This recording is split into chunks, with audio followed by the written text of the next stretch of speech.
In today's video, I'm going to teach you how to measure workload capacity on Monday.com. We'll keep this simple and practical so you can immediately see who's overbooked, who has room to help, and how much effort is planned for each person. The Workload View in Monday.com turns the information already on your board into a clear picture of capacity. So the most important thing is that your board captures who owns each task and how much effort it will take.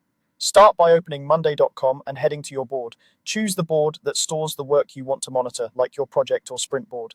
If your board already includes a people column for ownership and a place to record effort, such as estimated hours or story points, you're in great shape. A date or timeline on each item also helps the view understand when the work is planned, so the schedule aligns with your team's calendar. Next, click Views at the top of the board and select Workload. This opens a visual dashboard that aggregates the data from your board. You'll see team members listed, a time scale across the top, and bars that represent how much work is assigned within each period. The view reads owners from the people column, timing from your date or timeline, and load from your effort field, then compares that to each person's capacity setting to show whether they're under, at, or over capacity. Now assign tasks to team members with estimated hours or effort. Pick the owner for each item, then enter a clear, consistent estimate. For example, if your board tracks hours, stick to hours. If it tracks effort points, use points across the board.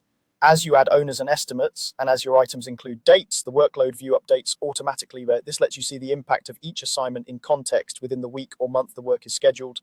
With your data in place, the workload view displays each member's capacity visually. Bars usually change color as they approach or exceed capacity, making hotspots easy to spot. You can switch the timescale to daily, weekly, or monthly to match how you plan. Click into a person's bar to see the items contributing to their load and understand which assignments drive the total. This is where you can make informed decisions. If someone is overloaded, consider spreading work across dates, adjusting estimates to better reflect reality, or shifting ownership to teammates who have space. That's all there is to it. Open your board, go to the workload view, assign owners with estimates, and let the visual capacity cues guide your planning and resource decisions.